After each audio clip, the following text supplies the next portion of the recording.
A Polícia Civil do Estado de Minas Gerais, por meio da Delegacia de Homicídio de Montes Claros, instaurou um inquérito policial para suposto autoextermínio praticado por Elisângela Gomes Vieira.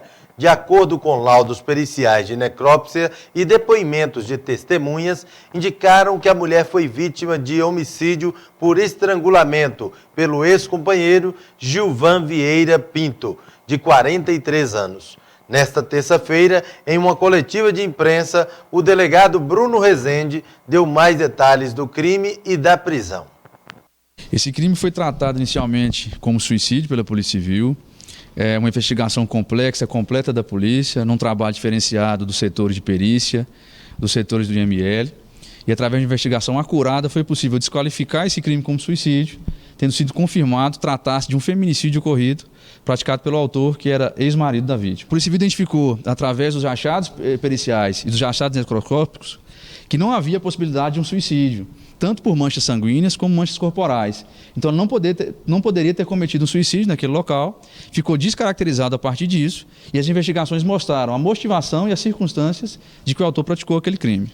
Desde a recriação da Delegacia de Homicídios, é o primeiro caso de uma tentativa de simulação de suicídio, e foi a partir disso, dessa tentativa de intervir nas investigações, que foi solicitada e decretada a prisão temporária do autor. O suspeito sempre negou a investigação, durante a investigação, a ocorrência do fato, a circunstância do homicídio. Ele aparenta muito nervosismo sempre dentro das circunstâncias da investigação, e quando foi confrontado com as provas durante o inquérito policial, ele passou a admitir a hipótese de homicídio, que levantou suspeitas através da Polícia Civil, e análise de telefones celulares através de busca e apreensão e também de outras provas, como depoimentos e colheita de testemunhas, foi possível identificar que o autor alterou a cena do crime na tentativa de se eximir da responsabilidade. Ele alega que teria mexido no corpo, que teria alterado a cena do crime na tentativa de salvar, na tentativa de promover um socorro, mas ficou bem caracterizado para a Polícia Civil que isso foi uma tentativa de se eximir da responsabilidade. Ele identifica aí um relacionamento extraconjugal da vítima e, com muita frieza, ele a segue durante algum tempo, ele instala programa espião no telefone celular dela, ele a monitora, e nessa circunstância da raiva que ele passou durante esse relacionamento extraconjugal, ele pratica esse fato e, ao ser confrontado com isso, simula um suicídio por conta de um histórico de saúde da vítima. Há uma série de divergências em relação ao acionamento da polícia. O autor, inclusive, não sabe explicar quem teria sido, mas, no final das contas, quem aciona a polícia é um familiar da vítima. Algumas testemunhas teriam visto o corpo da vítima antes do socorro em uma determinada posição, e, a partir da perícia, esse corpo foi encontrado em outra circunstância, o que gerou uma suspeita preliminar. E toda a investigação aponta a circunstância de que o autor, de maneira deliberada, promoveu a morte da vítima e tentou simular essas circunstâncias. As investigações se iniciaram no mês de junho desse ano, através dos fatos, e demoraram por volta de 4 meses. Inclusive, as pretensões da prisão do autor foram justamente pela tentativa de intervir na investigação. As informações da Polícia Civil dão conta de que o autor teria seguido a vítima há pelo menos 3 meses antes dos fatos, com o programa espião, e teria acesso a essas informações do telefone da vítima, fato que foi confirmado com o cumprimento de uma busca e apreensão e apreensão do telefone celular do autor. Então, esses telefones estão sendo submetidos a perícias, a gente promove outras oitivas agora após a sua prisão, e espera encerrar o inquérito dentro do prazo legal com a convenção da prisão preventiva do autor.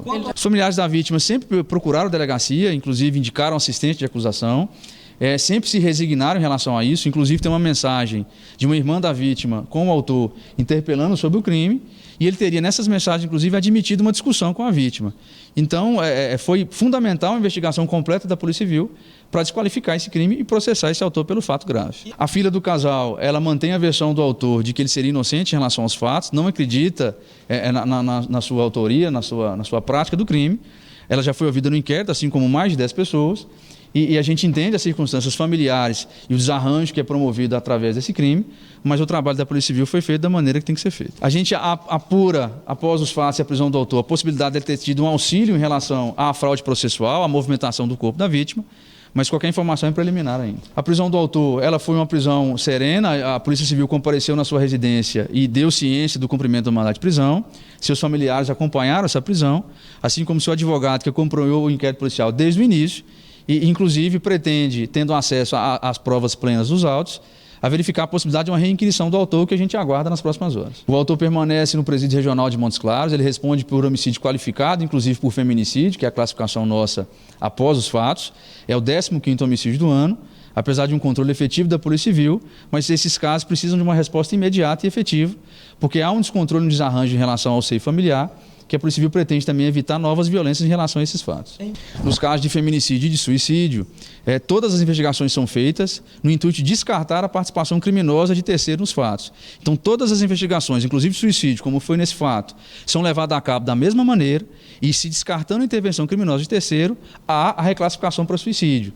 Então, é importante a gente ressaltar, toda investigação em relação a esses fatos são feitas com competência, com coerência, com eficiência, para que casos como esse não passem pela Polícia Civil, para que casos como esse não fiquem sem responsabilização, caso alguém insista em tentar simular um crime de homicídio como suicídio. Todo caso de suicídio ocorrido é investigado pela Polícia Civil, nos mesmos moldes de homicídio consumado e tentado, existem as perícias de local e necrópsia, oitiva de pessoas, é feito o trato e, através dessa investigação, há uma conclusão ou não, se houve ou não intervenção criminosa de terceiros. O Jornal Gazeta Norte Mineira volta em instantes.